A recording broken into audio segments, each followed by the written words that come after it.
We have finally gotten to the last episodes before the wedding. The wedding is always an episode where everybody's always like, who's going to get married? Who's going to get married? Before we go ahead and start guessing who's going to get married and who is going to be dumped on the altar, this season, let's just acknowledge that this season has been the most drama free or drama less season of Love is Blind, because every Love is Blind season I have watched from episode 1 to episode 7 has been filled with one drama, if not one or like at least three dramas happening or four dramas happening in every season. So this particular season has been very surprising that we've not had too much of a drama in this season of Love is Blind. Very, very surprising. But we still had some couples that were giving us some things that, we got to talk about. The first couple I want to talk about, because we know in the last episode we have five couples that are officially trying to get to know each other, meeting their parents, meeting their friends. We had Monica and Joey, Ben and Sarah, David and Lauren, Devin and Virginia, Daniel and Taylor. Now, I want to talk about all those couples one by one. But first, we're going to talk about the drama free couples.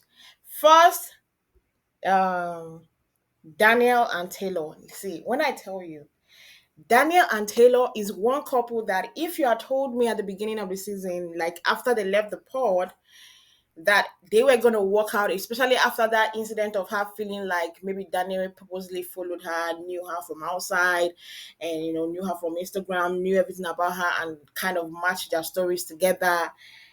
If you had told me then that Daniel and Taylor would be one of the loving couples of this season, I would have said no, because I felt, and I'm going to be among people that will apologize to Taylor, because I felt like I was among people that said I felt like Taylor was supposedly doing that.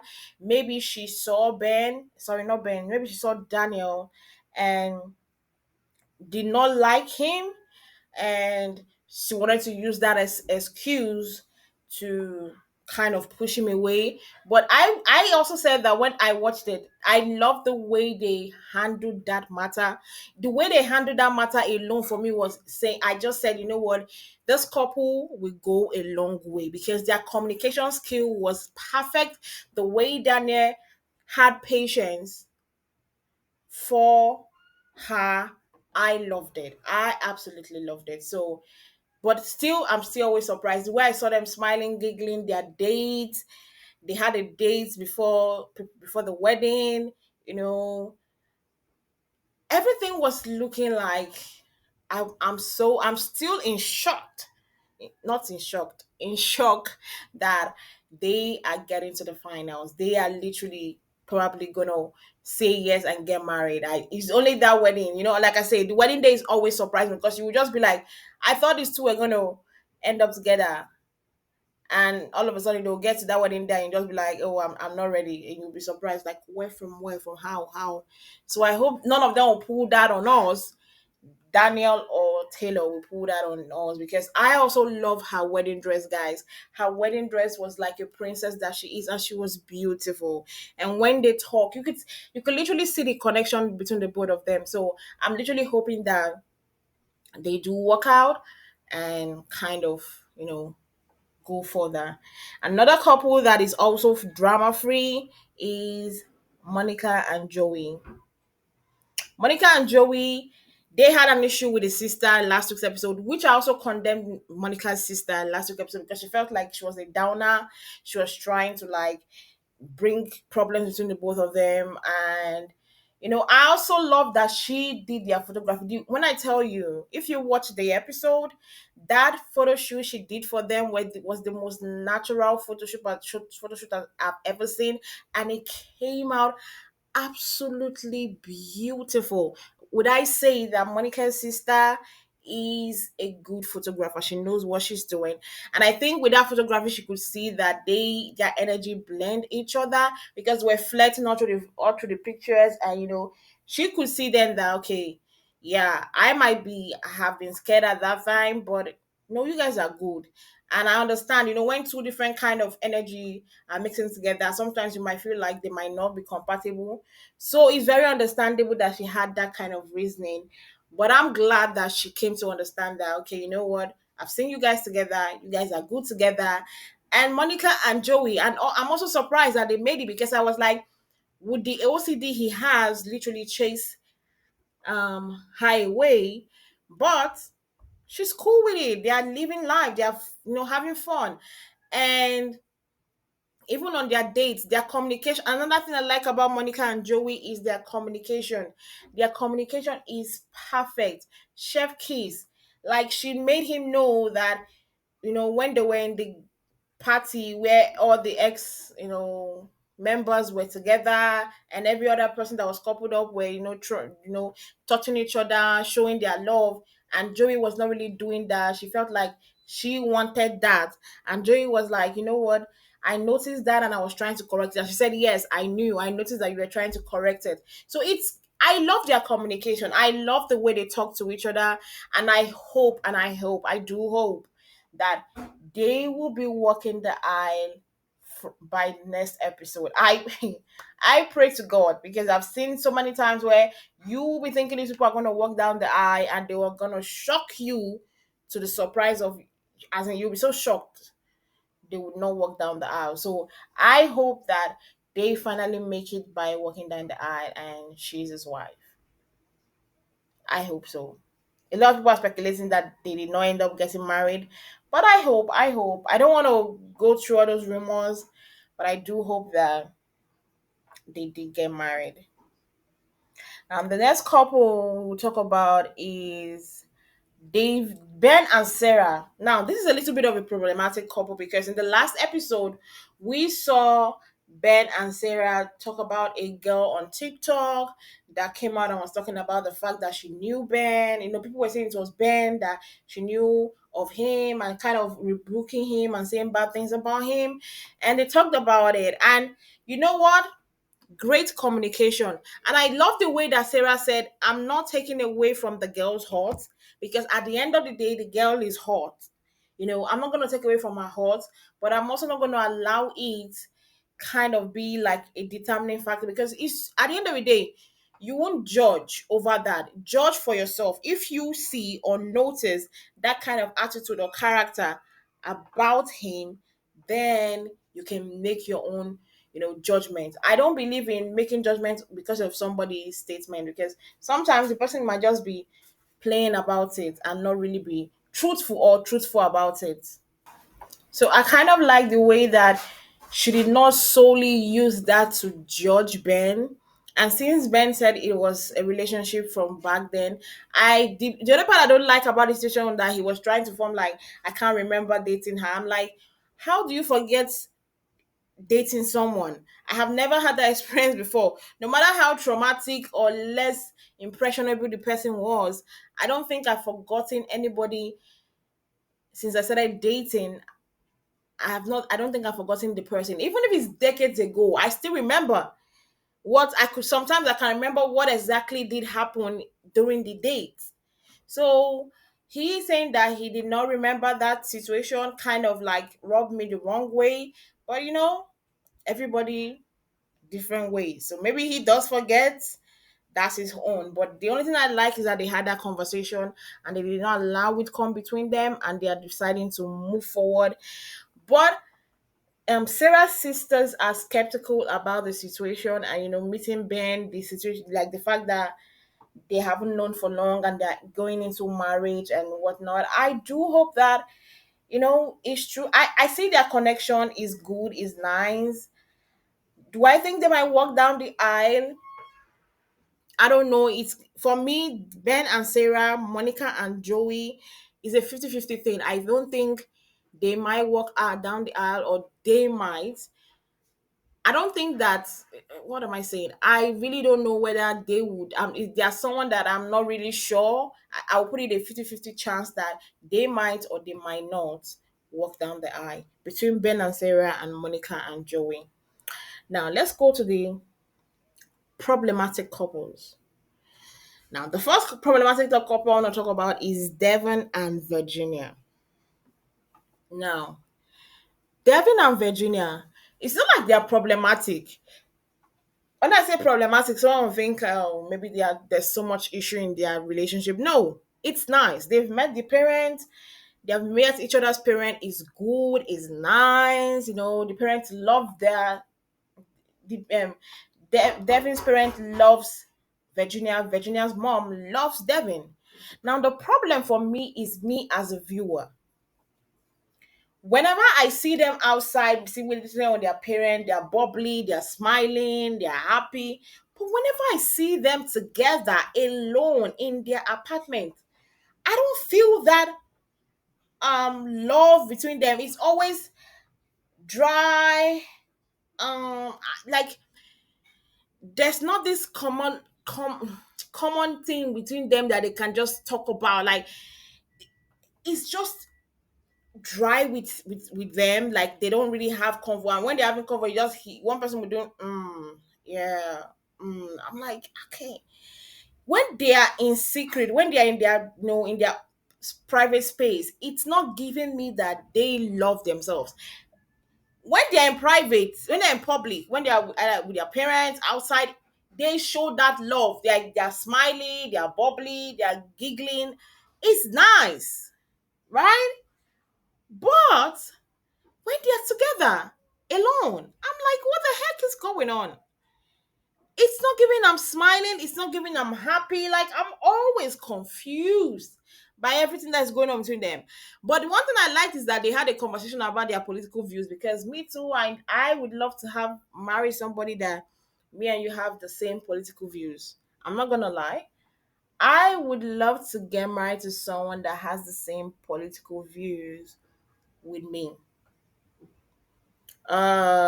Because sometimes it can create friction, and especially the way the world is going and the way politics is going, that it's now like becoming bloody and the rest. I don't think I can deal with marrying somebody that has a different political views than me. But I love that they had that chat, and I loved that they kind of had that agreement. Now, another thing that I think is another problem between them is this prenup. Now she tested the wedding gown. She was looking gorgeous in her wedding gown. Now they were talking about the prenup. In this episode, the three episodes I had today, they were talking about she's already printed out the prenup. I don't think she has anything difficult in the prenup. The prenup is just like whatever you bring into the marriage, you go with when you're leaving the marriage. But the only thing is how are we gonna share whatever thing we build and get together while in the marriage, and children, spousal support and whatnot after, if there's a divorce. His face, I don't think that guy really likes this prenup thing, and I think he's just going with it. And I don't think he likes the way she's like, it's a business thing. I'm like, the world we're in right now, most people want to go for prenups. Nobody goes, and I love the way Virginia said it. Nobody goes into a marriage thinking that there's going to be a divorce tomorrow. Absolutely nobody in this life goes into a marriage, goes into a wedding thinking that tomorrow this guy I'm wedding or this lady I'm wedding, we're going to divorce. Nobody ever does that. But sometimes it happens. It's life. It does happen. So how prepared are you for that sometimes when it does happen? Right? And I think that's where Virginia is coming from. But I don't think Devin is really getting into it. I feel like he's feeling like he's being bombarded or being forced to agree to this prenup.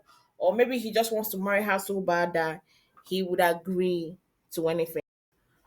I really don't know. Maybe that's just it. Because when the prenup was brought up in the episode, his countenance changed, and it was like, "Oh, if people ask you why are you getting a prenup if you don't have a mind of entering into a marriage and getting divorced?" I'm like, nobody knows tomorrow, my guy. Nobody can say for sure tomorrow what will happen, right?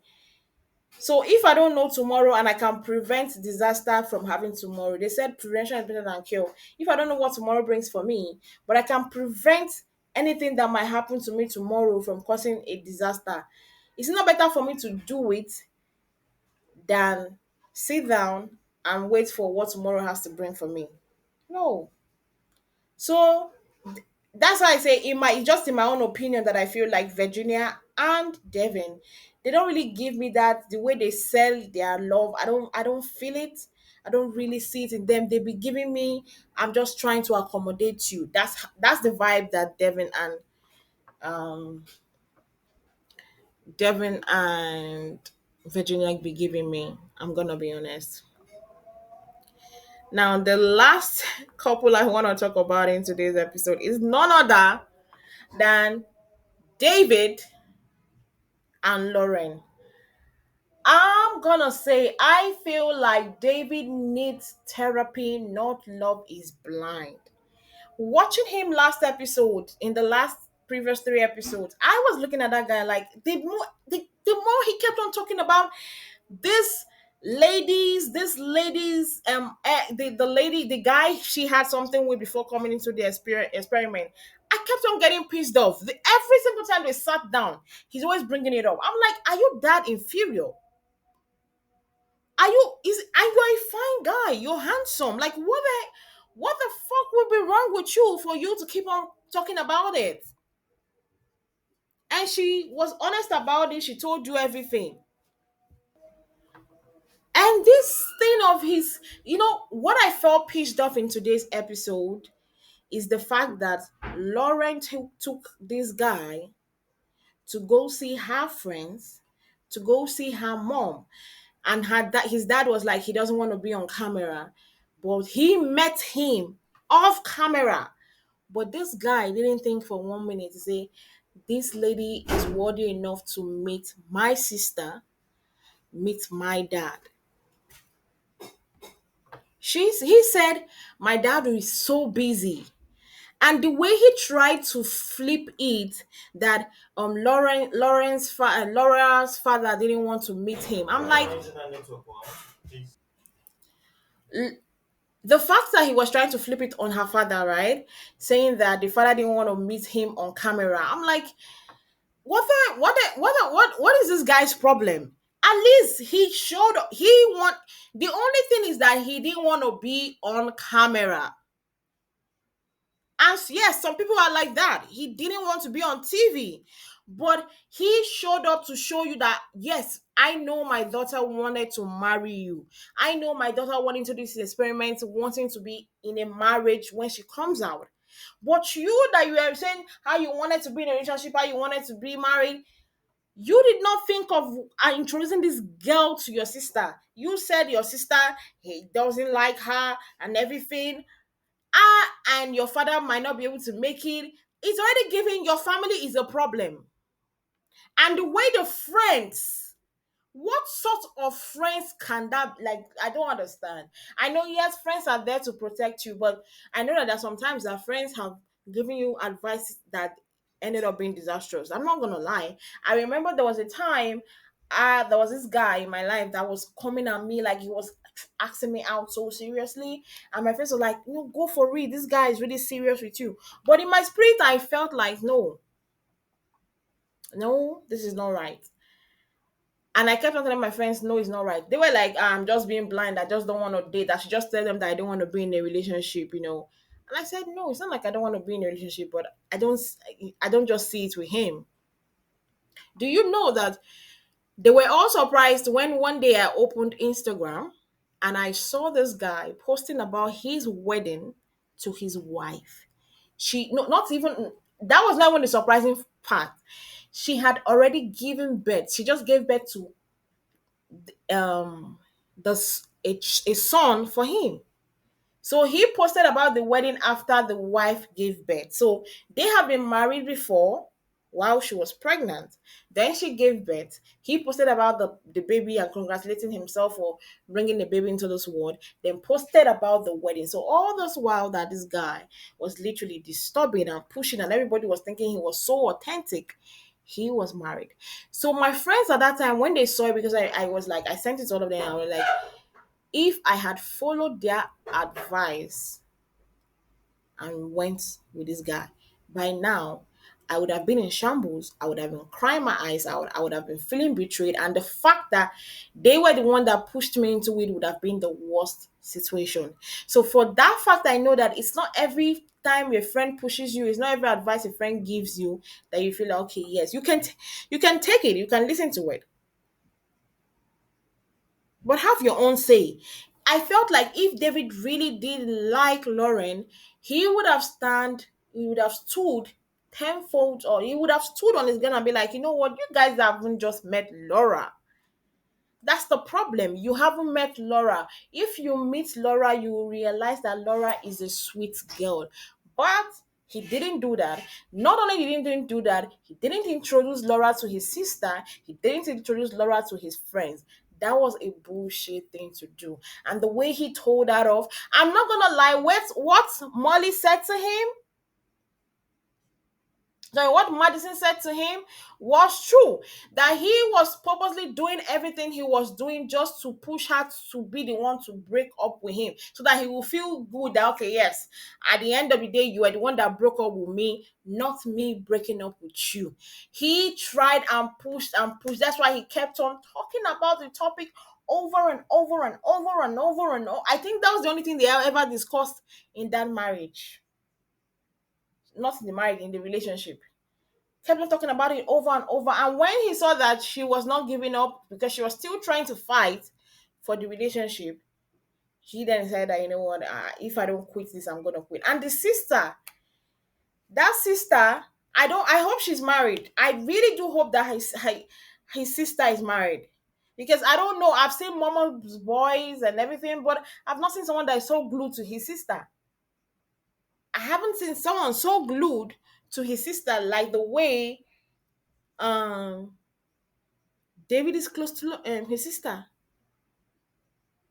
The way Dave is close to his sister, I've never seen. And the way he said that when she sent him, when he told him, he told her that he has broken up with her. She sent him a crying emoji. I'm like, I'm here for you.